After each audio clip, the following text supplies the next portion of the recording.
So now that you know a little better the differences between the dark web and the deep web, it's time to discuss some myths behind the dark web and some of the most incorrect things you'll hear online.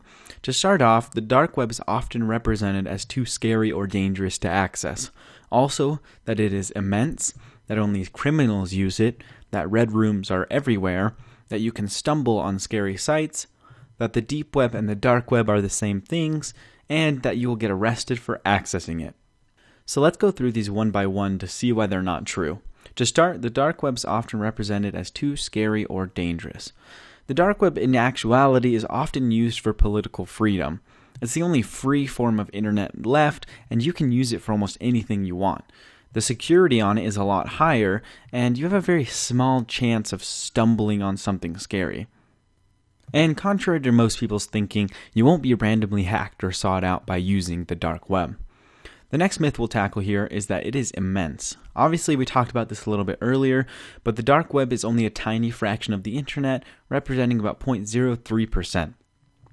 It is estimated to contain anywhere from 10,000 to 30,000 active working sites.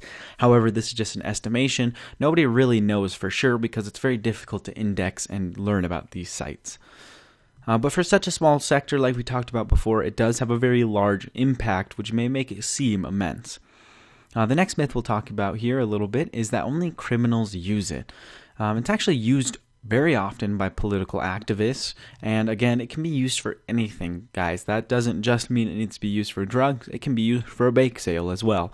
There's no difference there. Many of the sites on the dark web provide useful and legal information, goods, and services. It's also used to get around censorship and geo-discrimination. Now, the next myth that is pretty prevalent when talking about the dark web is that red rooms are everywhere. If you don't know what a red room is, it's basically the idea that you can watch a live murder. To start off, live streaming is not possible over Tor, and that's not necessarily true. It may be possible, but it's logistically very difficult to put together. Tor doesn't offer the same kind of speeds as the regular internet will. And most of the stories you hear online are always faked for views. Unless they provide proof of one or can show you that it was real, most of the time they are just lying because they want to get views or attention. And the large majority of the scary videos are on the surface web. The regular internet has far more videos that are weird, disturbing, and scary compared to the dark web. And again, you will not stumble on these or randomly get invited. They're usually closed access. They're small. Someone who does run these sites, if they do exist out there, they're not going to invite somebody random because that would put their operation at risk. And that leads us into our next one a little bit here, which is you can't stumble on scary sites. Most of the content on the dark web is separated very well. The sites that contain these horrible things are usually invite only or just simply a myth. And again, guys, the surface web contains plenty of the similar disturbing content out there.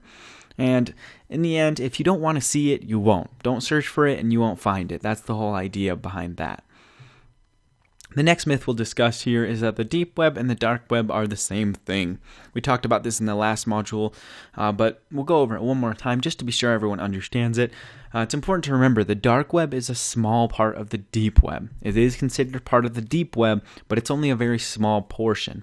And the dark web is purposely hidden. The deep web is not necessarily purposely hidden, but the dark web is. And you access the deep web every day. This is by accessing your email, your Facebook messages, your bank account information. This is all part of the deep web. If you can get a link to it and access directly to it without any sort of security, authentication, or anything like that, it's considered the surface web. Obviously, that would be bad if anyone could just get into your email, so they add authentication, which puts it in the category of the deep web. And finally, the last myth we'll be talking about today is that you will get arrested for accessing it.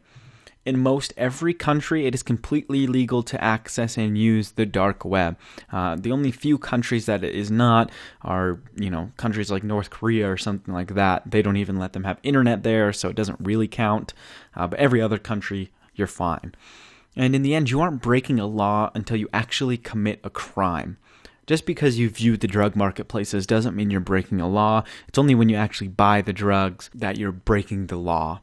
If you do find yourself somewhere bad, you are far safer than if you were on the regular web.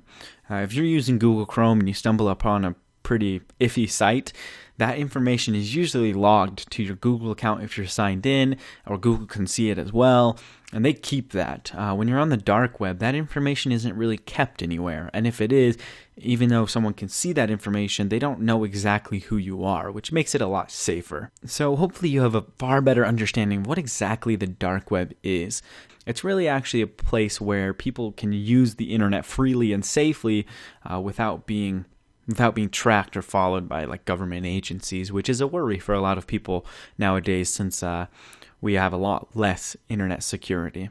In the next module, we'll give you an introduction to Tor, the browser, and protocols you use to access the dark web.